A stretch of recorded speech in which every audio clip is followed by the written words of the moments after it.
Do you believe in the supernatural? Have you ever had a creepy encounter that you just can't explain?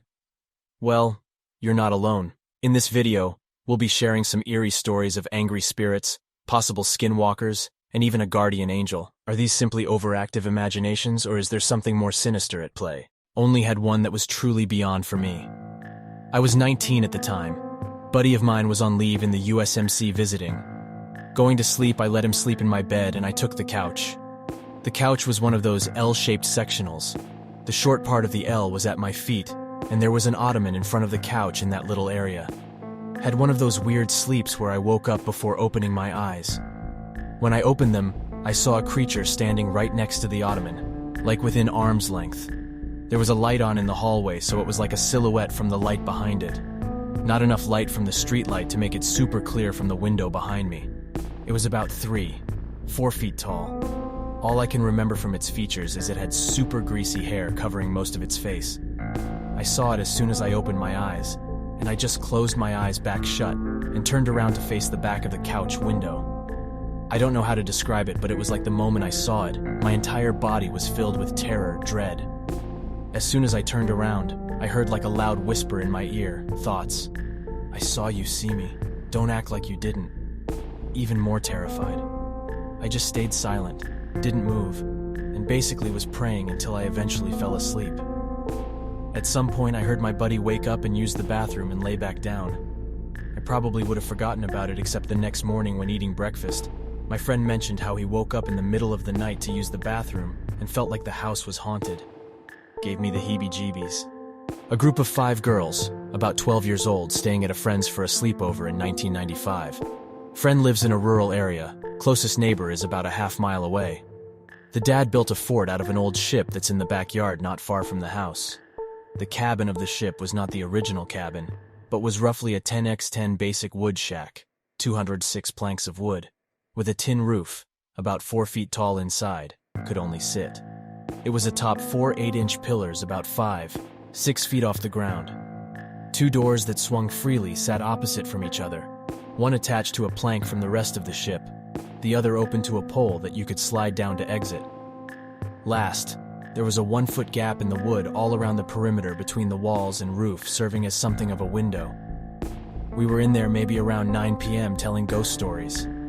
You know, holding the flashlight to our faces and laughing. The dad and his friend came out to scare us once, and again to tell us to quiet down. We were having a blast. Then, in the middle of one of our stories, we felt what could have been a hammer, or something big and heavy, hit the bottom of the cabin. Shocked, we all laughed it off. Thought it was her dad and his friend messing with us again. Then, something landed on the tin roof. I don't know what anyone else was thinking, but they had peacocks as pets, which are known to jump on the roofs of houses, so I immediately thought it was one of the birds. Then the whole cabin started shaking. Not violently, but enough for us to wiggle. Rapidly, the hard objects started hitting the sides in random places and would scrape along the length of the walls, like someone scraping a hammer along a fence. Unexpectedly, door that opened to the pole exit was hit hard and flew open. There was nothing behind it. After a few seconds of silence, all of the things started happening at the same time. Thuds coming from the roof, banging and scraping the walls. The shaking has now become violent, and the one door kept being hit open. Candy, the strongest and bravest girl of the group. She won the school's arm wrestling contest against all the boys, jumped in front of the door to keep it from being hit open. Well, that door was being hit so hard that Candy, while putting all of her weight and effort on it, was being pushed forward. The door was no longer flying open, but was still opening 4 inches. I will never forget the sheer terror on her face. Needless to say, we were screaming our heads off. Well, one girl was, that's for sure. While all of this was happening, I had enough courage to try and look through the window by getting up on my knees. Unfortunately, I couldn't see anything without sticking my head out, and that wasn't going to happen. I was determined to figure out what was out there, so I was intently listening for some kind of human indicator. That is, laugh, voice, breath, footsteps, etc. And heard nothing. Then, we heard a gunshot from a short distance away. Everything stopped abruptly. It was the dad. He pulled us all out of the cabin and locked us in their giant pantry. After the property was searched, we were let out. They found nothing. We were to wait until morning to see the damage. Next morning comes, and we head outside with the dad and his friend. We all piled back into the cabin so the two men could recreate the shaking. It didn't work. They could barely move it. I walked around the outside checking the planks and saw scratches, but nothing else. The last thing that was found was half of an amethyst geode. That's it. The door that was being hit open had no marks on it whatsoever. I only wish I had more of an opportunity to investigate a little more as we were escorted back inside. I was raised off-grid on an uninhabited mountain, except for my family.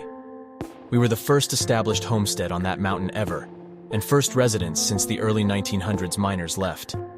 The log home we built was located about a half a mile down from a deserted mining camp. There is still little published history recording that camp's journey up there, or who mined there. It was in operation roughly 15 years, and boasts about 9 cabins. The camp has traded hands many times since I was a child. I used to hike to it, and play around the cabins. I remember in the most intact cabin, there had been a notebook. I read passages from not only the current owner, but also one of the past owners recounting tales of the little blue girl. Later, I had found remnants of an old children's fort, built with a 1900s handmade cabin door hung in a mistletoe fir tree for a treehouse.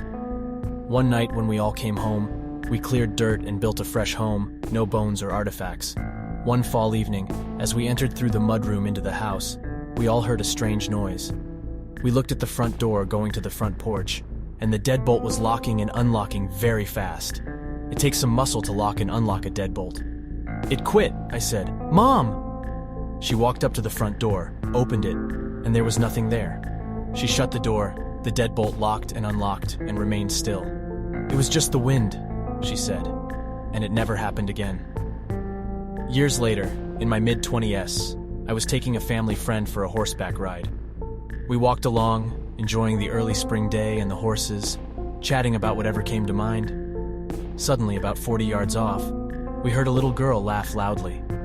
My friend smiled and said, "Oh, you have children up here." I shook my head and replied, "No, we don't. There isn't another soul for a few miles.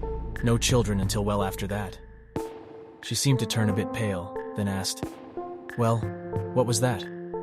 I sat quiet. I thought I knew what it was, that I had had my first encounter with the little blue girl. But not wanting to spook my friend or sound crazy, I just said, "I don't know." We continued our ride and had no issue. One more weird thing about my mountain is not very often, but out of the blue I have experienced this really awful feeling, like something evil is close. I was having a chat with an older gent who is an avid outdoorsman and overall tough guy who owns property up there, and we started talking about strange happenings up there. I asked him about the evil feeling, thinking he'd laugh at me and poke fun, but to my surprise he got dead serious. He recounted a time he was in his cabin, and in his words, he ain't scared of shit. All of a sudden he said it was like the darkness outside got even darker, and he became terrified.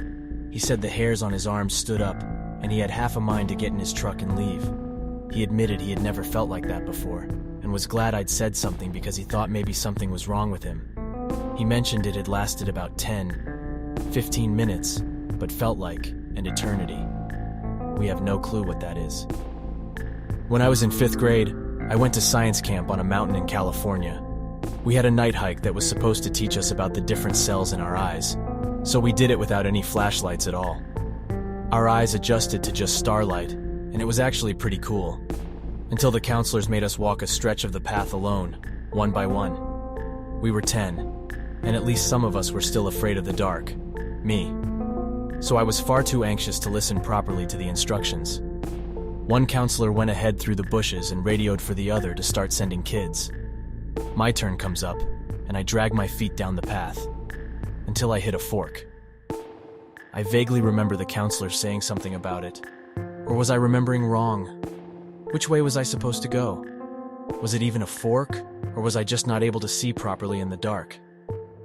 Mind you, this was a pitch-black mountain in California with nothing around for miles other than the camp.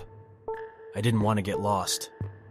I looked behind me, briefly considering going back the way I came to admit that I was a dumbass who didn't listen. But when I turned back to the fork, there was a man standing there. He was Asian, wearing wireframe glasses and a white t-shirt. It was barely 50F on the mountain. I wasn't scared. I felt no malice from him. If anything, I was relieved to not be alone in the dark anymore.